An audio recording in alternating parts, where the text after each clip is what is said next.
ഒരിക്കൽ ഒരു മനുഷ്യൻ ജീവിതത്തിൻ്റെ വിലയെന്തെന്നറിയാൻ സൂഫിയുടെ അടുക്കലെത്തി അദ്ദേഹത്തോട് ചോദിച്ചു. അല്ലയോ ദർവിഷ്, ജീവൻ്റെ വിലയെന്താണ്? സൂഫി അദ്ദേഹത്തിന് ഒരു കല്ല് നൽകിക്കൊണ്ട് പറഞ്ഞു, ഈ കല്ലിൻ്റെ മൂല്യം കണ്ടെത്തൂ, പക്ഷേ ഇത് വിൽക്കരുത്. ആ മനുഷ്യൻ ആ കല്ല് ഒരു പച്ചക്കറി വിൽപ്പനക്കാരൻ്റെ അടുത്ത് കൊണ്ടുപോയി. അതിൻ്റെ വില എത്രയെന്ന് ചോദിച്ചു. ആ തിളങ്ങുന്ന കല്ല് കണ്ട് വിൽപ്പനക്കാരൻ പറഞ്ഞു, ഒരു ചാക്ക് ഉരുളക്കിഴങ്ങ് എടുത്തിട്ട് ആ കല്ല് എനിക്ക് തരൂ. ഇത് വിൽക്കരുതെന്ന് സൂഫി പറഞ്ഞതിനാൽ അദ്ദേഹം ക്ഷമാപണം നടത്തി. അദ്ദേഹം മുന്നോട്ട് നടന്നു. ഒരു സ്വർണ്ണ വ്യാപാരിയുടെ അടുത്ത് ആ കല്ലിന് വില ചോദിച്ചു. സ്വർണ്ണ വ്യാപാരി ഒരു ലെൻസിന് താഴെ കല്ല് വെച്ചിട്ട് പറഞ്ഞു, ഈ കല്ലിന് ഞാൻ നിങ്ങൾക്ക് 10 ലക്ഷം രൂപ തരാം. അദ്ദേഹം പറ്റില്ലെന്ന് തലയാട്ടി.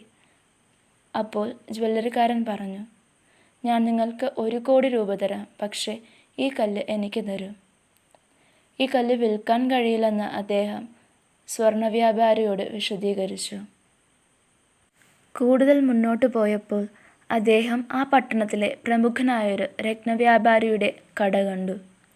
അവിടെ കയറി അദ്ദേഹം ആ കല്ലിന് വില ചോദിച്ചു.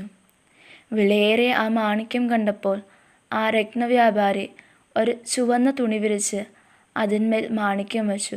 എന്നിട്ട് പറഞ്ഞു, അമൂല്യമായ ഈ മാണിക്യം നിങ്ങൾക്ക് എവിടെ നിന്ന്?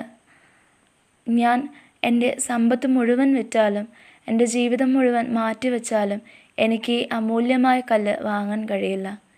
ഇത് കേട്ട് സ്തംഭിച്ച് ആശയക്കുഴപ്പത്തിലായ ആ മനുഷ്യൻ സൂഫിയുടെ അടുത്തേക്ക് മടങ്ങി.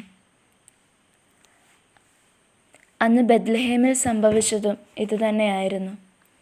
ഉണ്ണിയേശുവിനും പരിശുദ്ധ അമ്മയ്ക്കും വിശുദ്ധ ഔസേപ്പിതാവിനും മുൻപിൽ സത്രത്തിൻ്റെ വാതിലുകൾ കൊട്ടിയടയ്ക്കപ്പെട്ടപ്പോൾ അവരാരും അറിഞ്ഞില്ല തങ്ങളെ തേടിയെത്തിയത് തങ്ങളെ രക്ഷിക്കാൻ ജനിച്ച ദൈവപുത്രനാണെന്ന്.